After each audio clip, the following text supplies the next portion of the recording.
Okay, friends. Hi. Can you see me? I have a story that I'm going to read to you. It's called The Biggest House in the World. Huh. What kind of house is that? Let's read our story to find out, and then I have a fun little arts and craft project that you guys can do if you choose to. Okay, hold on one second. Okay. The biggest house in the world.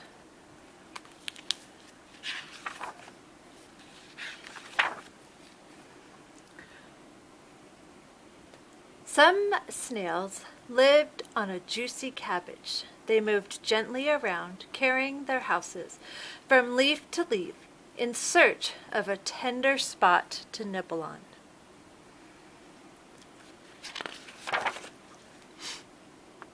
One day, a little snail said to his father, "When I grow up, I want to have the biggest house in the world."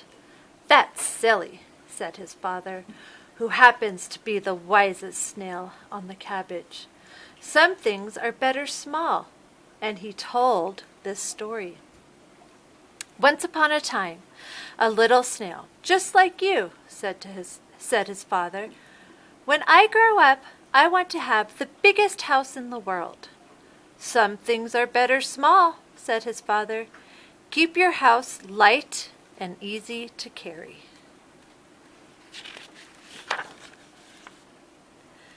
But the little snail would not listen, and hidden in the shade of a large cabbage leaf, he twisted and twitched his way this way and that way, until he discovered how to make his house grow.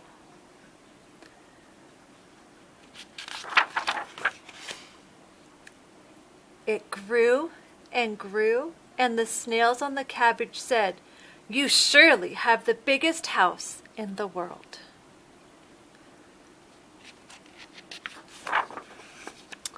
The little snail kept on twisting and twitching until his house was as big as a melon. Holy cow.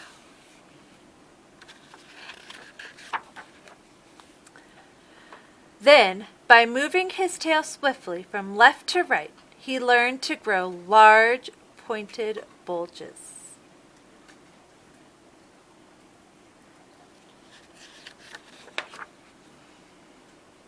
And by squeezing and pushing and by wishing very hard, he was able to add bright colors and beautiful designs.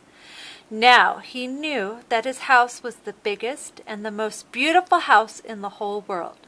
He was proud and happy.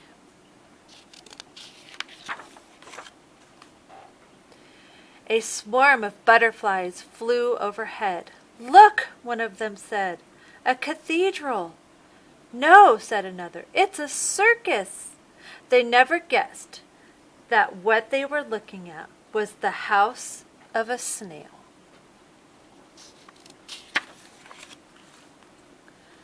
And a family of frogs on their way to a distant pond stopped in awe.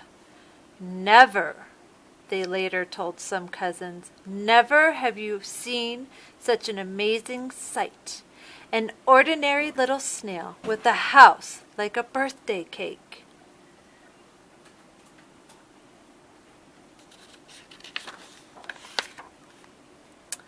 One day, after they had eaten all the leaves and only a few knobby stems were left, the snails moved to another cabbage. But the little snail, alas, couldn't move. His house was much too heavy.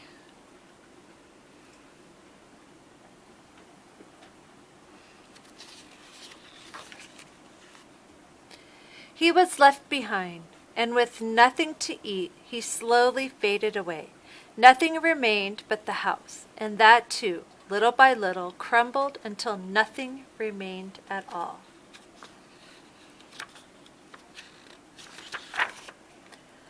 That was the end of the story. The little snail was almost in tears, but then he remembered his own house.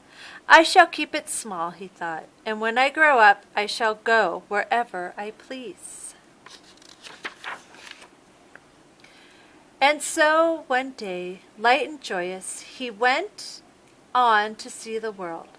Some leaves fluttered lightly in the breeze, and others hung heavily to the ground. Where the dark earth had split, crystals gathered in the early sun. There were polka-dotted mushrooms and towery stems from which the little flowers seemed to wave. There was a pine cone laying in the shade of the ferns, and pebbles in the nest of the sand, smooth and round, like eggs of a turtle dove. Lynching clung to the rocks and the bark to the trees. The tender buds were sweet and cool with morning dew. The little snail was very happy.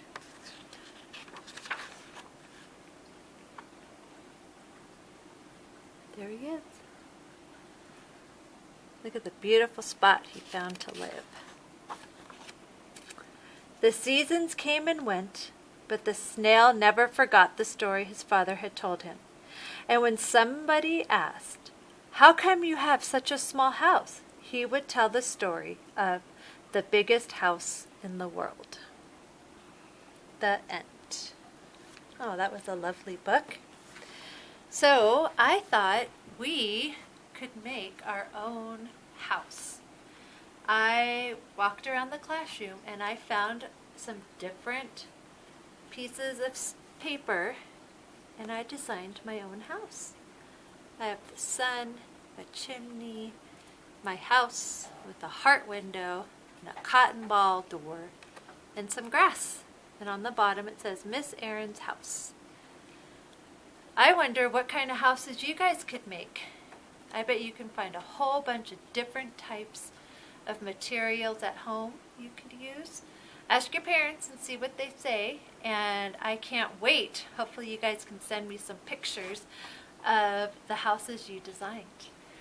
Okay, I hope you guys have a great afternoon, and you guys will see Mrs. Lorelei in a little bit for Afternoon Circle. Okay, look to your parents to see what you can do now. Bye!